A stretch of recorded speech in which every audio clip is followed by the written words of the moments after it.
اشرح لي صدري ويسر لي أمري واحلل عقدة من لساني يفقهوا قولي رب اشرح لي صدري ويسر لي أمري واحلل عقدة من لساني يفقهوا قولي. بسم الله الحمد لله والصلاة والسلام على رسول الله محمد بن عبد الله وعلى آله وصحبه ومن تبعهم بإحسان إلى يوم الدين. أما بعد، يا أيها الذين آمنوا اتقوا الله حق تقاته ولا تموتن إلا وأنتم مسلمون. يا أيها الناس اتقوا ربكم الذي خلقكم من نفس واحدة وخلق منها زوجها وبث منهما رجالا كثيرا ونساء واتقوا الله الذي تساءلون به والأرحام إن الله كان عليكم رقيبا. يا أيها الذين آمنوا اتقوا الله وقولوا قولا سديدا يصلح لكم أعمالكم ويغفر لكم ذنوبكم ومن يطع الله ورسوله فقد فاز فوزا عظيما. فإن أصدق الحديث كتاب الله وخير الهدي هدي محمد صلى الله عليه وسلم وشر الأمور محدثاتها وكل محدثة بدعة وكل بدعة ضلالة وكل ضلالة في النار أو كما قال عليه الصلاة والسلام. அன்புக்குரிய அல்லாஹ்வின் நல்லடியார்களே, அல்லாஹ்வினால் இடப்பட்ட கட்டளையை நிறைவேற்றியவர்களாக அவனது தூதர் ஸல்லல்லாஹு அலைஹி வஸல்லம் அவர்களுடைய வாழ்க்கை வழிகாட்டல்களை தெரிந்து கொண்டு நடைமுறைப்படுத்த வேண்டும் என்ற நல்ல நோக்கத்திலே நாம் எல்லோரும் இங்கே குழுமி இருக்கின்றோம். அல்லாஹு தாலா நம் அனைவருடைய நோக்கங்களையும் நிறைவு செய்து அதற்கான கூலியை வழங்குவானாக என்று பிரார்த்தனை செய்து கொள்கின்றேன். தொடர்ச்சியாக நாம் அல் முஹர்ரர் ஃபில் ஹதீஸ் என்று சொல்லக்கூடிய இமாம் இப்னு அப்துல் ஹாதி ரஹிமஹுல்லா அவர்கள் எழுதிய நூலிலிருந்து ஹதீஸ்களை கற்று வருகிறோம். அந்த அடிப்படையில் இன்றைய தினம் கிதாபு ஸலா தொழுகை பற்றிய பிரதான பாடத்திலே அச்ச நேரங்களில் தொழக்கூடிய தொழுகை என்ற உப தலைப்பிலே 419வது ஹதீஸ் இன்றைய தினம் அவதானிக்க இருக்கிறோம். நபி அப்பாஸ் ரலியல்லாஹு அன்ஹுமா قال فرض الله تعالى الصلاة على لسان نبيكم في الحضر 4.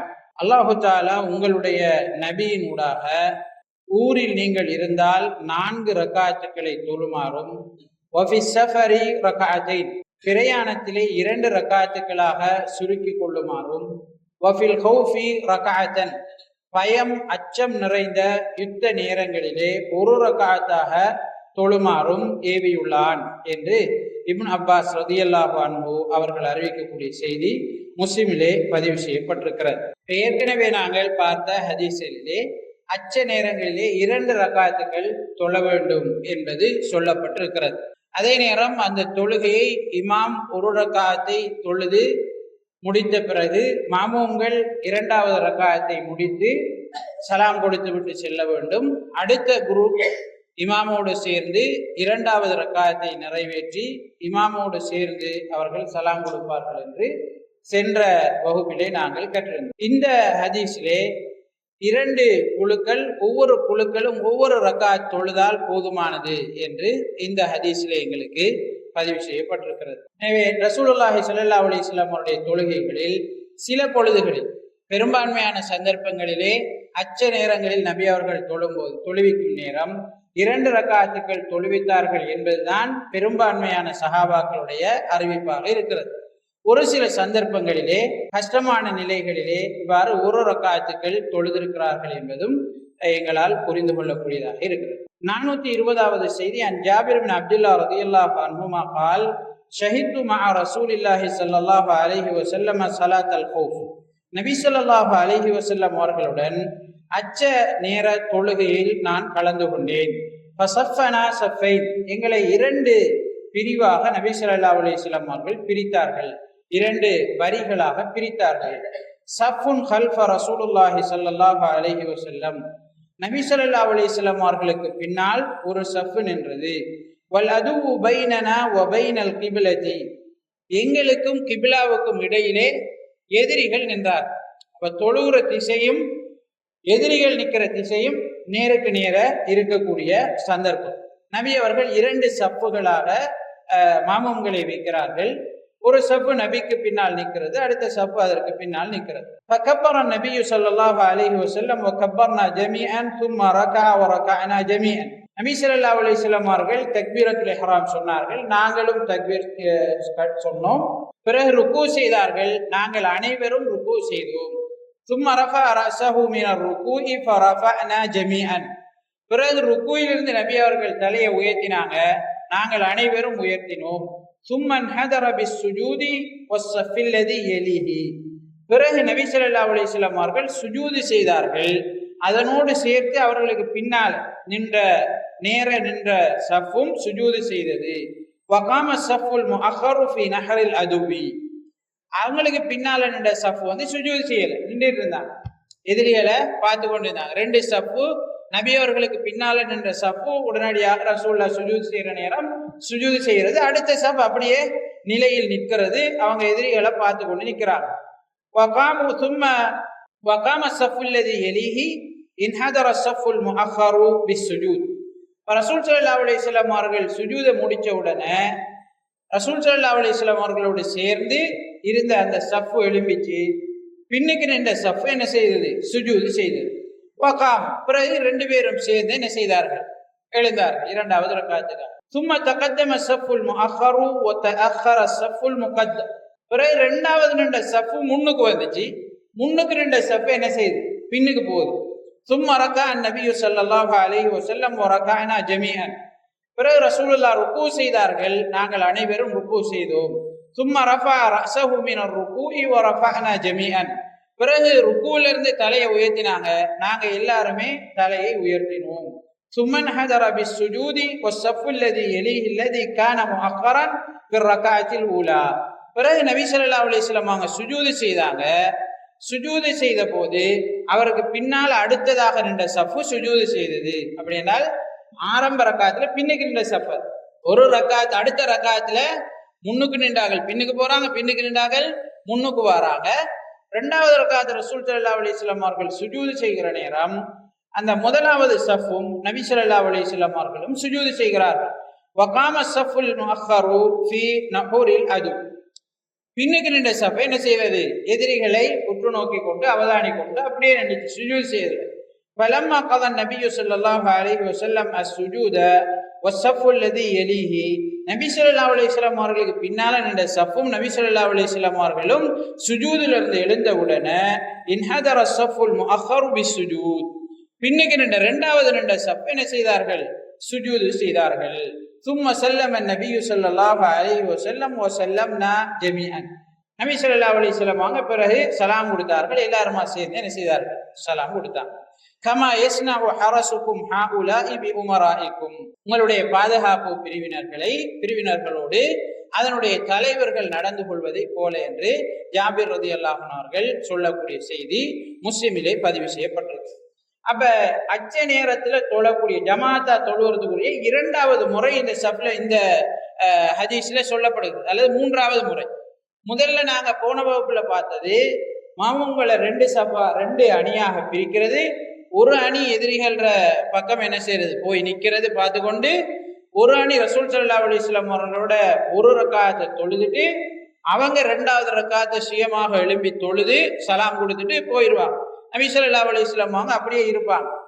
அடுத்த அணியினர் என்ன செய்வார்கள்? ரசூல் ஸல்லல்லாஹு அலைஹி வஸல்லம் அவர்களோடு வருவாங்க, 2வது ரக்காத்தை ரசூல் ஸல்லல்லாஹு அலைஹி வஸல்லம் அவங்க தொழுவிப்பாங்க. அவங்களுக்கு முதலாவது ரக்காத் அவங்க ரசூல் ஸல்லல்லாஹு அலைஹி வஸல்லம் அவர்களோட தொழுதுட்டு நபி அவர்கள் அத்தஹியாத்துல இருப்பாங்க, அவங்க எழும்பி 2வது ரக்காத்தை நிறைவேற்றிட்டு அத்தஹியாத்துல இருப்பாங்க, எல்லாருமா சேர்ந்து சலாம் கொடுப்பாங்க. இது ஒரு முறை நாங்க போன வகுப்புல பார்த்தோம். 2வது முறை ரசூல் ஸல்லல்லாஹு அலைஹி வஸல்லம் அவங்க ஒவ்வொரு ரக்காத்தை தொழுதுட்டு சலாம் கொடுத்துட்டு என்ன செஞ்சிருவாங்க? ஒவ்வொரு குரூப்பும் போயிடுவாங்க. இது ஒரு ரக்காத்தை சில சந்தர்ப்பங்கள்ல ரசூலுல்லாஹ் தொழுதுருக்காங்க. முஸ்லிம்ல பதிவு செய்யப்பட்டிருக்கிறது. சில அறிஞர்கள் இந்த ஹதீஸ்ல விமர்சனம் செஞ்சிருக்கிறாங்க, அது வேறு விஷயம். 3வது முறை அல்லது 2வது முறையா நாங்க எடுத்துக்கொள்ளலாம். ரசூல் ஸல்லல்லாஹு அலைஹி வஸல்லம் அவங்க இருக்கிற மாமுங்கள் எல்லாரையும் 2 சபா பிரித்திருக்காங்க. 40 பேர் தான் 20 பேர் முன்னுக்கும், அடுத்த 20 பேர் முன்னுக்கு. இப்ப எதிரிகள் எந்த திசையை நோக்கி நிற்கிறாங்க என்றதை வச்சு இது என்ன செய்கிறது? வித்தியாசப்படுகிறது. இப்ப கிபிலாவுக்கு இந்த ஹதீஸ்ல கிபிலாவுக்கு முன்னால அவங்க நிக்கிறதால நபி ஸல்லல்லாஹு அலைஹி வஸல்லம் அவங்களும் சஹாபாக்களும் 2 சஃபாக நிக்கிறாங்க. ரசூல் ஸல்லல்லாஹு அலைஹி வஸல்லம் அவர்கள் எல்லோரோடும் சேர்ந்து நபி அவர்கள் தொழுகிறார்கள், எல்லாரும் சேர்ந்து தொழுகிறாங்க. ருக்கூக்கு போறாங்க, எல்லாரும் ருக்கூக்கு போறாங்க. ருக்கூல இருந்து எழும்புறாங்க, எல்லாரும் ருக்கூக்கு போறாங்க. சுஜூதுக்கு போற நேரம் முதலாவது சஃப்பும் நபி அவர்களும் சுஜூதுக்கு போறாங்க. 2வது சஃப்பு அப்படியே பார்த்து நிக்கிறாங்க, அவங்க சுஜூதுக்கு போகல. ரசூல் ஸல்லல்லாஹு அலைஹி வஸல்லம் அவங்க சுஜூதுல இருந்து எழும்பின உடனே 2வது சஃப் என்ன செய்கிறது, சுஜூதுக்கு போகுது. பிறகு ரசூல் ஸல்லல்லாஹு அலைஹி வஸல்லம் அவங்க எல்லாரும் சேர்ந்து என்ன செய்யறாங்க, எழும்புறாங்க. 2வது ரக்காத். 2வது ரக்காத்துல என்ன நடக்குது என்றால், பின்னுக்கு நின்ற சஃப்பு முன்னுக்காக தொழுகையில நிற்கும் போதே பின்னுக்கு நிற்கிறார்கள், 2வது சஃப்ல நிற்கிறார்கள், முன்னு சஃப்புக்கு வராங்க, முன் சஃப்ல நிற்கிறார்கள், பின்னுக்கு என்ன செய்யறாங்க, போறாங்க. முதல்ல ரசூல்லா தொழுவிச்ச மாதிரி ருக்குக்கு போறாங்க, எல்லாரும் ருக்குக்கு போறாங்க. ருக்குல இருந்து எழும்புறாங்க, எல்லாரும் ருக்குல இருந்து எழும்புறாங்க. சுஜூதுக்கு போன நேரம் முதலாவது சஃப்பும் நபி அவர்களும் சுஜூதுக்கு போறாங்க, 2வது சஃப் அப்படியே நிக்குது. பார்த்து நிக்குது, என்ன நடக்குது. 2வது சஃப் ரசூல் ஸல்லல்லாஹு அலைஹி வஸல்லம் அவர்களும் முதலாவது சஃப்பும் சுஜூதை முடிச்சு எழுப்பின உடனே 2வது சஃப்பு சுஜூதுக்கு போறாங்க, அவங்க எழும்புறாங்க. எல்லாருமா சேர்ந்து அத்தஹியாத் ஓதி சலாம் என்ன செய்கிறார்கள், கொடுத்துக் கொள்கிறார்கள். இது பயம் நிறைந்த அச்சம் நிறைந்த பொழுதுகள்ல அல்லது ரசூல் ஸல்லல்லாஹு அலைஹி வஸல்லம் அவர்கள் போராட்ட களங்கள்ல தொழுத முறையாக இருக்கிறது. இது 2வது அல்லது 3வது முறையாக நாங்கள் எடுத்துக்கொள்ள முடியும். இந்த ஹதீஸ்கள் எல்லாம் எங்களுக்கு தொழுகையினுடைய முக்கியத்துவம், அதே நேரம் ஜமாத்து தொழுகையினுடைய முக்கியத்துவம் தொடர்பாகவும் என்ன செய்கிறது, இந்த ஹதீஸில் எங்களுக்கு சொல்கிறது. போராட்ட களமாக இருந்தாலும் ஜமாத்தோட தொழணும் என்று சொன்னால் ஜமாத்து தொழுகை அந்த அளவுக்கு முக்கியத்துவம் வாய்ந்ததுங்கிறது இந்த ஹதீஸ் சொல்லு. அது மாதிரி இந்த ஹதீஸில நாங்க பார்க்கிற இன்னும் ஒரு விஷயம் என்னென்றால், பின்னுக்கு நிற்கிற ஆக்களுக்கு முன்னுக்கு நிற்கிற ஆக்களுடைய மன உணர்வு இங்க என்ன செய்யப்படுகிறது, பேலன்ஸ் பண்ணப்படுகிறது. முதல் ரகாத்துல நாங்க பின்னுக்கு நின்றோம், இப்ப நீங்க என்ன செய்யுங்க, 2வது ரகாத்து நீங்க பின்னுக்கு போங்க. இப்ப இந்த ஒரு மனிதனுடைய மன உணர்வுகள், எங்களுக்கு அநீதி நடக்குது, நாங்க வந்து 2வது சஃப்ல நிக்கலையே, ரசூல்லா தானே எங்களை வச்ச, ரசூல்லா விட்டுருந்தா நாங்களும் முதலாவது சஃப்பு போயிருப்போமே, அப்படியெல்லாம் அந்த எண்ணங்கள் ஓடுந்தானே ஒவ்வொரு ஆக்களுக்கு. ரசூல்லா 2ஆ பிரிக்கிறாங்க, ஒரு சஃப்ப அவருக்கு பின்னுக்கு வைக்கிறாங்க. ஆனா சஹாபாக்கள் எல்லாரும் என்னத்தை யோசிப்பாங்க, நம்ம முதலாவது சஃப்ல நிக்கணும், அந்த சிறப்பு நம்மளுக்கு கிடைக்கணும்னு தானே யோசிப்பாங்க.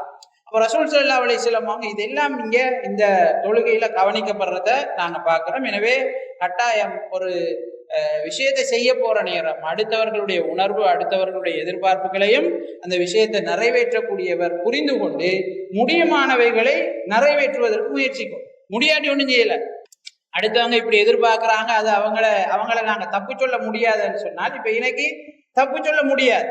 அவங்க முதலாவது சஃப்ல நின்று எல்லாரும் தொழுகிறதுக்கு ஆசைப்படுவாங்க, அது சிறப்பு கூடியது, தப்பு கிடையாது.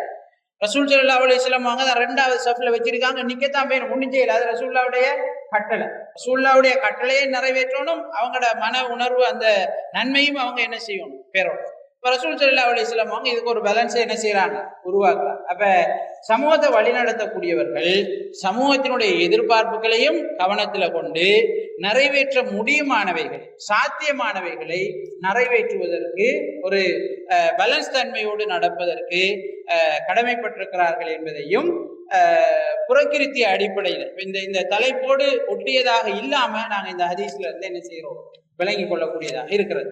அடுத்த தலைப்பு, உபதலைப்பு கிதாபு ஸலா, தொழுகை பற்றிய பாடத்துல வரக்கூடிய உபதலைப்பு தான் பாபுல் மசாஜ், பள்ளிகள் பற்றிய தலைப்பு. 422வது செய்தி. அன் உஸ்மான் இப்னு அஃபான் ரலியல்லாஹு அன்ஹு قال سمعت رسول الله صلى الله عليه وسلم يقول من بنى مسجدا قال بكير حسبت انه قال يبتغي به وجه الله بنى الله له مثله في الجنة متفق عليه. உஸ்மான் இப்னு அஃபான் ரலியல்லாஹு அன்ஹு அவர்கள் சொல்கிறார்கள், ரசூலுல்லாஹி ஸல்லல்லாஹு அலைஹி வஸல்லம் அவங்க சொன்னாங்க, யார் அல்லாஹு தஆலாவுடைய திருப்பொருத்தத்தை நாடி ஒரு பள்ளி வாயிலை உருவாக்குகிறானோ, கட்டுகிறானோ, அவனுக்கு அல்லாஹு தஆலா சுவர்க்கத்திலே அதை போன்ற ஒன்றை கட்டுகிறான் என்று ரசூல் ஸல்லல்லாஹு அலைஹி வஸல்லம் அவர்கள் சொன்னதாக அறிவிக்கிறார்கள். இந்த செய்தி புகாரி முஸ்லிமிலே பதிவு செய்யப்பட்டிருக்கிறது. பொதுவாக பள்ளி வாயில்கள் அல்லாஹு தஆலாவுக்கு மிகவும் விருப்பத்திற்குரிய இடங்கள். இந்த உலகத்துல அல்லாஹு தஆலா மிக விரும்பக்கூடிய இடம் பள்ளி வாயில். ரசூல் ஸல்லல்லாஹு அலைஹி வஸல்லம் அவங்க என்ன பிரச்சனையா இருந்தாலும் பள்ளிவாசலுக்கு என்ன செய்வாங்க, விரைஞ்சி வருவாங்க. அது மலக்குகளுடைய சூழல். பள்ளிவாசல்ங்கிறது மலக்குகளுடைய சூழல். அதனாலதான் ரசூல் ஸல்லல்லாஹு அலைஹி வஸல்லம் அவங்க சொன்னாங்க, நிச்சயமாக தொழுகிற மனிதர்களை அவஸ்தைப்படுத்தக்கூடிய, நோவினைப்படுத்தக்கூடியவை மலக்குகளையும் நோவினைப்படுத்துகிறது சொன்னாங்க. மலக்குகளையும் நோவினைப்படுத்துகிறதுன்னு சொன்னாங்க. ஒரு ஆள் துர்நாற்றத்தோட தொழுகை வாராருனால் அதுக்கு பக்கத்துல நின்று அடுத்தவர்களால் தொழ முடியாத இருக்கேன்னு சொன்னால் அது மாதிரி தான் இந்த பள்ளியில வணக்கம் செய்யக்கூடிய மலக்குகளாலும் தொழ முடியாமல் போகும் என்று ரசூல் ஸல்லல்லாஹு அலைஹி வஸல்லம் அவருடைய அந்த ஹதீஸை நாங்கள் விளங்கிக் கொள்வோம். அப்ப பள்ளிவாயில் என்பது மலக்குகள் வணக்கத்தில் ஈடுபடக்கூடிய நிறைந்திருக்கக்கூடிய சூழல். குர்ஆன் மதரசா நடக்குது என்றாலும் அங்க மலக்குகள் என்ன செய்வாங்க? பிரசன்னமாகி இருப்பாங்க. இந்த பள்ளியில ஒரு ஹதீஸ் மஜ்லிஸ் நடக்குது என்றாலும் அதுல மலக்குகள் பிரசன்னமாகி இருப்பாங்க. ரசூல் ஸல்லல்லாஹு அலைஹி வஸல்லம் அவங்க சொல்றாங்க, இன்ன லில்லாஹி மலாயிகத்தன் சுய்யாஹீன ஃபில் அர்த். அல்லாஹு தஆலாவுக்கு இந்த உலகத்துல சுற்றி திரியக்கூடிய வானவர்கள் இருக்கிறார்கள். அவங்க எங்கேயாவது அல்லாஹு தஆலாவை பற்றி பேசக்கூடிய சபைகளை கண்டால் அடுத்தவர்களை கூவி அழைக்கிறார்கள், வாருங்கள் உங்களுடைய சபை இங்கே இருக்கிறது என்று அழைப்பார்கள். எல்லாருமாக வந்து அந்த சபையில உட்கார்ந்து கொள்வார்கள். அந்த சபையில் இருப்பவர்களுக்காக பிரார்த்தனை செய்வார்கள் என்று ரசூலுல்லாஹி ஸல்லல்லாஹு அலைஹி வஸல்லம் அவர்கள் அல்லாஹு தஆலாவை பற்றி இஸ்லாத்தை பற்றி பேசப்படக்கூடிய சபைகளுடைய சிறப்பு சொல்றாங்க. அப்ப மலக்குகள் என்ன செய்வாங்க? இருப்பாங்க. எங்களால காண முடியாது. அல்லாஹு தாலாவை சதாவும் வணக்க வழிபாடு நடக்கக்கூடிய அல்லாஹு தாலாவுக்கு சதாவும் வணக்க வழிபாடுகள் நடக்கக்கூடிய இடம் பள்ளிவாசல். நாங்க செய்வோம் அல்லது நல்ல ஜின்கள் என்ன செய்யும்? வணக்க வழிபாடுகள்ல ஈடுபடும். அல்லது மலக்குகள் என்ன செய்வாங்க? ஈடுபட்டு கொண்டே இருப்பாங்க. இந்த உலகத்துல அல்லாஹு தாலாவுக்கு விருப்பமான இடமாக பள்ளிவாயல்கள் இருக்கின்றன. அல்லாஹு தாலாவுக்கு விருப்பமான ஒரு இடத்தை ஒருவர் உருவாக்குறார் என்று சொன்னால் அல்லாஹு தாலா அவருக்காக என்ன செய்கிறான்? மறுமையில சுவர்க்கத்துல ஒரு வீட்டை அல்லாஹு தாலா ஒரு மாளிகை அவருக்கு வழங்குவதாக ரசூல் ஸல்லல்லாஹு அலைஹி வஸல்லம் அவர்கள் இங்கே சொல்கிறார்கள். பள்ளி வாயில்களை அமைப்பதனுடைய சிறப்பு இங்கே எங்களுக்கு என்ன செய்யப்பட்டிருக்கிறது? சொல்லப்பட்டிருக்கிறது. 423வது செய்தி, ஆயிஷா ரலியல்லாஹு அன்ஹா قالت امر رسول الله صلى الله عليه وسلم ببناء المساجد في الدور وان تنظف وتطيب. ரசூலுல்லாஹி ஸல்லல்லாஹு அலைஹி வஸல்லம் அவர்கள் கிராமப்புறங்கள் ஒவ்வொரு பகுதியிலையும் பள்ளி வாயில்களை அமைக்குமாறும் அந்த பள்ளி வாயில்களை சுத்தப்படுத்துமாறும் அந்த பள்ளி வாயில்களை வாசன திரவியங்கள் கொண்டு மணமூட்டுமாறும் ரசூலுல்லாஹி ஸல்லல்லாஹு அலைஹி வஸல்லம் அவர்கள் ஏவினார்கள் என்று ஆயிஷா ரலியல்லாஹு அன்ஹா அவர்கள் இந்த ஹதீஸிலே எங்களுக்கு அறிவிக்கிறார். இப்ப பள்ளி வாயில்கள் உருவாக்கப்படுவதனுடைய முக்கியத்துவம் எங்களுக்கு இந்த ஹதீஸிலே சொல்லப்படுகிறது. பள்ளி வாயில்கள் உருவாக்குறது மாத்திரமல்ல, அந்த பள்ளி வாயில்கள் முறையாக பராமரிக்கப்பட வேண்டும் என்பதும் இந்த ஹதீஸ்ல எங்களுக்கு என்ன செய்யப்படுகிறது? சொல்லப்படுகிறது. இப்ப பள்ளி வாயில்கள் உருவாக்கப்பட வேண்டும். அது ஊத்தியா கிடக்கக்கூடாது. அதை என்ன செய்யணும்? சுத்தப்படுத்தணும். அந்த பள்ளி வாயில்களை என்ன செய்யணும்? அடுத்தாக்கள் விரும்பி இந்த பள்ளிக்கு போனா நிம்மதியா நம்ம வணக்க வழிபாடுல ஈடுபடலாம், ஒரு துர்நாற்றம் இருக்காது, நல்ல உகந்த சூழல் இருக்கும், நாங்க போலாம் என்று வார அளவுக்கு பள்ளி வாயில்கள் முறையாக பேணப்பட வேண்டும் என்கிறத இந்த செய்தி எங்களுக்கு சொல்லி காட்டுகிறது. ஒரு பிரதேசத்துல பள்ளி வாயில் இருக்கிறது என்பது அந்த பிரதேசத்துக்கு அருளை கொண்டு வந்து சேர்க்கக்கூடியது. பிரதேசத்துல பள்ளி வாயில் இருக்கிறது என்பது அந்த பிரதேசத்துக்கு அருளை கொண்டு வந்து சேர்க்கக்கூடியது. இப்ப நல்லவர்கள் பள்ளிவாசல்ல தான் இருப்பாங்க. நல்லவர்கள் நேரத்திற்கு தொழக்கூடியவர்களாக, ஒன்று சேரக்கூடியவர்களாக, குர்ஆன் ஓதக்கூடியவர்களாக பள்ளி வாயிலை பயன்படுத்திக் கொள்வார்கள். அல்லாஹு தஆலாவுடைய அருள் இறங்குகிற நேரம் தீயவர்கள் இருந்தாலும் அவர்களுக்கும் அந்த அருள் என்ன செய்கிறது? சேர்ந்து இறங்கும். அதே நேரம் தீயவர்கள் அதிகரித்து விட்டார்கள் என்று சொன்னால் அவர்களுக்கு தண்டனை இறங்குகிற நேரம் நல்லவர்களையும் சேர்த்துதான் அதை என்ன செய்யும்? கேட்டுக்கொண்டு எல்லாரையும் சேர்த்துதான் அந்த தண்டனையும் இறங்கும் என்கிறத செய்திகள்ல நாங்க பார்க்கிறோம். எனவே பள்ளிகள் உருவாக்கப்படுவது என்பது சமூக சீர்திருத்தம். அது மாதிரி சமூகத்துல அல்லாஹு தாலாவுடைய அருள் இறங்குறது, அல்லாஹு தாலாவை பத்தி அடிக்கடி பேசப்படுறது, அல்லாஹு தாலாவுடைய பெயர் அந்த பிரதேசத்துல ஒலிக்கிறது, இவைகளுக்கெல்லாம் மிக முக்கியமான ஒரு அடிப்படையாக பள்ளி வாயில்கள் அமைந்திருக்கிறது. 424வது செய்தி, அபீ ஹுரைரா ரலியல்லாஹு அன்ஹு அன்ன ரசூலுல்லாஹி ஸல்லல்லாஹு அலைஹி வஸல்லம் قال قاتل الله اليهود اتخذوا قبور انبيائهم مساجد متفق عليه ولمسلم لعن الله اليهود والنصارى اتخذوا قبور انبيائهم مساجد. அபூ ஹுரைரா ரலியல்லாஹு அன்ஹு அவர்கள் சொல்லக்கூடிய அறிவிக்கக்கூடிய செய்தியில ரசூலுல்லாஹி ஸல்லல்லாஹு அலைஹி வஸல்லம் அவர்கள் சொல்கிறார்கள், அல்லாஹு தஆலா யூதர்களையும் கிறிஸ்தவர்களையும் சபிப்பானாக. அவர்களுடைய நபிமார்களுடைய கபறுகளை வணக்க ஸ்தலங்களாக எடுத்துக்கொண்டார்கள் என்று ரசூல் ஸல்லல்லாஹு அலைஹி வஸல்லம் அவர்கள் சொல்கிறார்கள். இந்த செய்தியில எங்களுக்கு சொல்லப்படக்கூடிய விஷயம் என்னென்றால், நபிமார்களாக இருந்தாலும் அவர்களுடைய கபறுகள் வணங்கப்படும் இடமாக எடுத்துக்கொள்ளப்படக்கூடாது. நபிமார்களா இருந்தாலும் கூட அவர்களுடைய கபறுகளை அல்லாஹுவை வணங்குவதற்குரிய இடமாக எடுத்துக்கொள்ளக் கூடாதுன்னு சொன்னால், கபறுகளை வணங்குவது எவ்வளவு ஆபத்தானது, நபிமார் அல்லாதவர்களை வணங்குவது அல்லது அவர்களுடைய இடத்திலே பள்ளி வாயில்கள் உருவாக்கப்படுவது எவ்வளவு ஆபத்தானதுங்கிறத இந்த செய்தி நமக்கு சொல்லி காட்டுகிறது. 425வது செய்தி, அன்இப்னி உமர் அன்னஹு கான யனாமு வ ஹுவ ஷாப்புன் அஸப் லா அஹ்ல லஹு ஃபீ மஸ்ஜிதின் நபி ஸல்லல்லாஹு அலைஹி வஸல்லம். அப்துல்லாஹ் இப்னு உமர் ரலியல்லாஹு அன்ஹு அவங்களை பொறுத்தவரையில அவங்க திருமணம் செய்யாத ஒரு இளைஞராக இருந்தார், அவருக்கு குடும்பம் இருக்கல. அதனால ரசூல் ஸல்லல்லாஹு அலைஹி வஸல்லம் அவருடைய பள்ளி வாயிலில் தூங்கக்கூடியவராக இருந்தார் என்று அறிவிக்கப்படக்கூடிய செய்தியை புகாரியில முஸ்லிம்ல நாங்கள் பார்த்தோம். இந்த ஹதீஸ்ல எங்களுக்கு பள்ளியில தூங்கலாமா இல்லையாங்கிறதுக்கு என்ன ஒரு முடிவு. பள்ளியில நாங்க என்ன செய்யலாம், தாராளமாக தூங்க முடியும். அப்துல்லாஹ் இப்னு உமர் ரலியல்லாஹு அன்ஹு அவர்கள் தூங்குவதற்கு பள்ளி வாயிலை பயன்படுத்தி இருக்கிறார்கள் என்கிறத இந்த செய்தி என்ன செய்து இந்த செய்தியிலிருந்து நாங்கள் விளங்கிக் கொள்ளக்கூடியதாக இருக்கிறது. அது மாதிரி இந்த ஹதீஸ்ல அப்துல்லாஹ் இப்னு உமர் ரலியல்லாஹு அன்ஹு அவர்களுக்கு குடும்பம் இருக்கல என்று வருது. அப்துல்லாஹ் இப்னு உமர் ரலியல்லாஹு அன்ஹு குடும்பம் இருக்கலையா? இருந்துச்சு, நம்மட பாஷையில இருந்துச்சு குடும்பம். ஏன், உமர் இப்னு கத்தாப் ரலியல்லாஹு அன்ஹுடைய மகன் உமர் ரலியல்லாஹு அன்ஹு அவங்க என்ன செஞ்சாங்க, மதீனாவுல இருந்தாங்க. அவரோட மகள் சஃபியா ரலியல்லாஹு அன்ஹா அவங்க ரசூலுல்லாஹ்வுடைய மனைவி அவங்க இருந்தாங்க, சகோதரி எல்லாரும் இருந்தாங்க.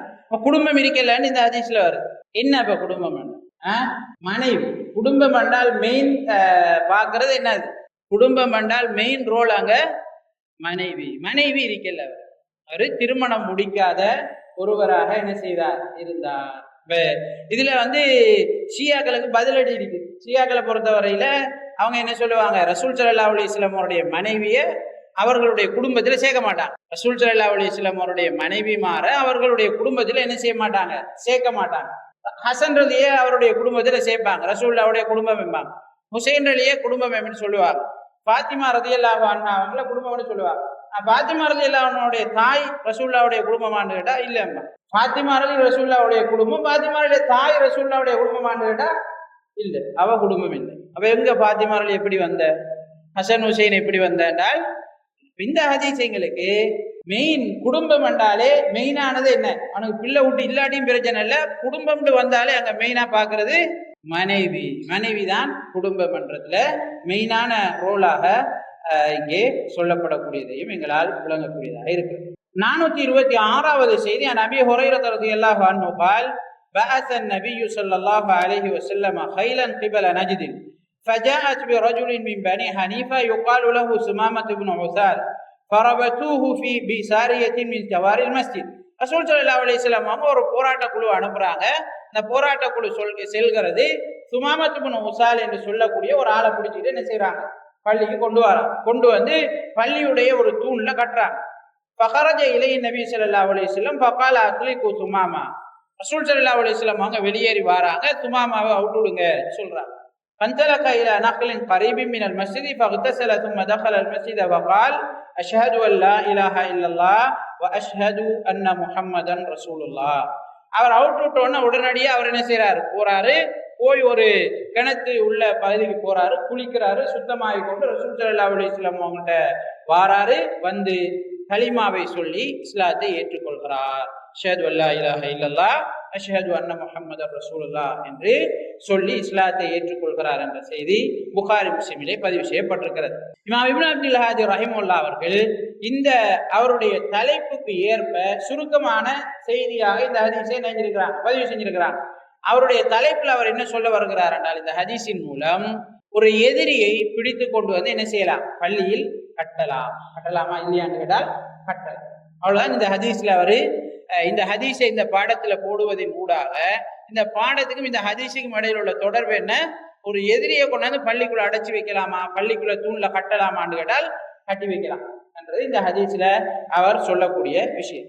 ஆனா இந்த ஹதீஸினுடைய முழு வடிவம் நீளமாக வேறு பல கிரந்தங்கள்ல என்ன செய்யப்பட்டிருக்கிறது, பதிவு செய்யப்பட்டிருக்கிறது. சுமாமத் இப்னு உசால கொண்டு வந்து பள்ளியில கட்டுறாங்க.